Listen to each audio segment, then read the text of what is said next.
मतदाता सूची विशेष पुनरीक्षण कार्यक्रम 2023 के मतदाता सूची प्रारूप प्रकाशन की तिथि पर आज मतदाता जागरूकता हेतु pedal for participative election theme पर शहर के सुभाष चौक से सिंधो कान्हू स्टेडियम साहिबगंज तक साइकिल रैली निकाली गई। साइकिल रैली का मुख्य उद्देश्य मतदाताओं को जागरूक करना रहा, जहां 18 वर्ष के वैसे लोग जिनका नाम मतदाता सूची में नहीं है उनका नाम जोड़ना, पता बदलना, मृतक वोटर का नाम हटवाना आदि की जानकारी दी गई। कार्यक्रम के दौरान वन प्रमंडल पदाधिकारी मनीष तिवारी ने रैली को हरी झंडी दिखाकर रवाना किया। इस क्रम में वन प्रमंडल पदाधिकारी समेत अपर समाहर्ता विनय मिश्रा, उप निर्वाचन पदाधिकारी जयदीप तिग्गा, अनुमंडल पदाधिकारी सदर साहिबगंज राहुल जी आनंद जी, जिला खेल पदाधिकारी अमित कुमार एवं निर्वाचन के कर्मी समेत डे बोर्डिंग बालक एवं बालिका छात्रावास के खिलाड़ी, एनसीसी कैडेट के बच्चे आदि ने साइकिल रैली में हिस्सा लिया एवं जन जन तक लोकतंत्र को सुदृढ़ बनाने वाले निर्वाचन के प्रति जागरूकता का सकारात्मक संदेश दिया।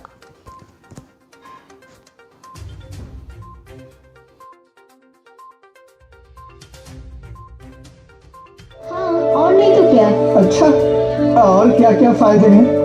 पूर्व में जो गलत तरीके से मतदाता के रूप में शामिल है उनको चिन्हित करने के लिए, और जो एक से अधिक निर्वाचन क्षेत्रों में नामांकित है उनके लिए भी है। और अगर नया वोटर हो तो निर्वाचन पंजीकरण अधिकारी मताधिकार के विषय पर यहाँ पे कुछ इम्पोर्टेंट जो है बहुत महत्वपूर्ण बातें अभी एसी साहब द्वारा बताई गई कि कैसे आप इसमें इन्वॉल्व कर सकते हैं, कैसे अगर आप कहीं चले गए हैं, अगर कहीं कुछ अपडेशन करना है तो अपने जो डेटा है उसमें अपडेट कर सकते हैं, ताकि जब आपके मताधिकार का समय आए तो उसको आप एक्सरसाइज कर सकते हैं।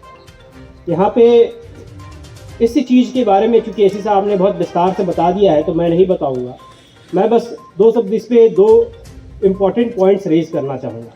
पहला चीज़ है कि हम लोग ये समझते हैं कि अगर मैं एक वोट ना दूं क्या फ़र्क पड़ जाता है, इसमें झंझट में पड़ना क्यों है। आप बस एक डेटा देखिए, जैसा अभी बताया भी गया था कि 100 में से 27 लोग तो पहले रजिस्टर किए हैं, जितने होने चाहिए थे। मान लीजिए कि अगर एक देखा जा रहा है, अगर एसी साहब ने भी कहा कि 60% तो, और खुद हैं कितने 52%, 18% तो यही कम हो गए। उसके बाद जब वोटिंग का समय आता है उस समय भी हम लोग बहुत से लोग बढ़ चढ़ के हिस्सा नहीं लेते हैं। हमारा वोटिंग परसेंटेज 70-65 यही जाता है, तो 30% 35% वहाँ कम हो गया। अगर आप देखें तो करीब करीब मूल रूप से 40% लोग अपना वोटिंग राइट एक्सरसाइज नहीं करते हैं। और उसके बाद जब सरकार बन जाती है तब पता चलता है कि अरे यार ये कैसी सरकार आ गई, ये तो हमने सोचा ही नहीं था, ये लोग पता नहीं किस तरह से वोट करते हैं। तो ये ऐसा इसलिए हुआ क्योंकि आप लोगों ने अपनी जो इच्छा है जब व्यक्त करने का समय आया था तो व्यक्त नहीं किया। आप सोच रहे हैं कि एक आदमी, 2 आदमी या आप 10 आदमी से क्या होने वाला, लेकिन यही 10 आदमी 10-10 होते होते 40% हो जाता है। और कहीं पर भी जीत हार का अगर आप अंतर देखेंगे तो मैक्सिमम 10%, उससे ज़्यादा का जीत हार का अंतर नहीं होता है। ऐसा नहीं है कि कोई जीत हार का मतलब कोई ला दिया 50% और कोई लाया 10%, बहुत कम जगह रेयर ऐसा होता है। मैक्सिमम का जीत हार का अंतर आप देखेंगे 5% से लेकर 10% पे जाता है। तो अगर आप लोग अपने वोटिंग राइट को एक्सरसाइज करेंगे तो हो सके कि आपके मन लायक सरकार बनेगी। और इसी चीज़ को छोटा ना माने, इस पे आपका फ्यूचर डिपेंड करता है। क्या आपको आगे रोजगार के अवसर मिलेंगे, किस तरह से मिलेंगे, क्या आपकी सड़कें बनेंगी, क्या आपके जो भी इच्छाएं हैं, जो भी मूलभूत आवश्यकताएं हैं वो किस तरह से पूरी होंगी, ये आप लोगों के वोटिंग राइट्स पे ही डिपेंड करता है। और वोटिंग राइट्स को एक्सरसाइज करने का समय जब एक बार आता है उसको जरूर। हमारा जो मतदाता सूची है उसका पुनरीक्षण एक सतत प्रक्रिया के तहत बराबर होते रहता है। कितने लोगों का नाम उसमें जुटा, कितने लोग ऐसे हैं जो आज के डेट में स्थानांतरित हो गए या मृत हो गया, किसी कारण से उस मतदान केंद्र से कहीं अन्यत्र चले गए, तो उनका अपडेशन बार बार होते रहता है।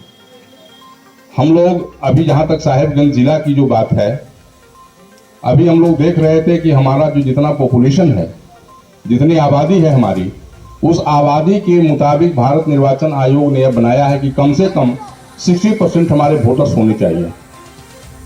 तो और हमारा जो स्टेट का जो रेशियो है, स्टेट रेशियो से भी वर्तमान में अभी साहेबगंज जिला हम लोग कम में, मतलब हमारा आज के है उसके मुताबिक मात्र 51-52% हमारे वोटर्स हैं, जबकि नियमतः कम से कम 60% बेहतर है।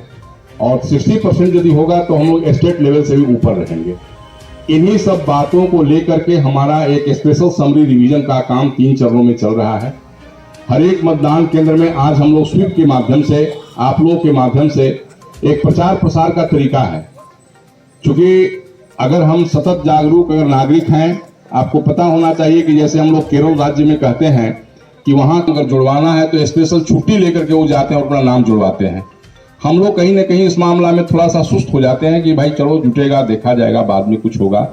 अभी सरकार ने आधार ऑथेंटिकेशन करके भी मतलब उसको और ज्यादा वैलिडेट करने का काम किया है कि हर नागरिक का एक आधार के साथ वह वोटर आईडी जुटा हुआ रहेगा, ताकि कभी कभी क्या होता है कि एक ही व्यक्ति का नाम कई एक जगह मतदाता सूची में है। अगर आधार से लिंक्ड होगा तो निश्चित है कि एक व्यक्ति का नाम एक जगह पर होगा। और आप सब जानते हैं, आपको जानकारी देना चाहूंगा कि 6 महीने के बाद कहीं भी अगर लोग आदमी चला गया तो उसका नाम उसमें ऐड हो सकता है, शिफ्टिंग हो सकता है। इसी चलते यह सतत प्रक्रिया है। आज स्वीप के माध्यम से जो मेन इशू है कि हमारा जो स्पेशल पुनरीक्षण का जो काम जो चल रहा है, आज से जो प्रारंभ हुआ है, आज से लेकर के इसके मुताबिक जो है सो आज से प्रारंभ होगा। और दावा आपत्ति आवेदन खारिज करने की अवधि 9/11 से 8/12 तक है। विशेष अभियान दिवस जो है सो 12/11, 13/11, 19/11, 20/11 है। इस तरह से है, इसमें कार्यक्रम है। और अंतिम रूप से मतदाता सूची का प्रकाशन जो है वो 5 जनवरी को। आप देख रहे हैं नेशन न्यूज नेटवर्क, बात पते की।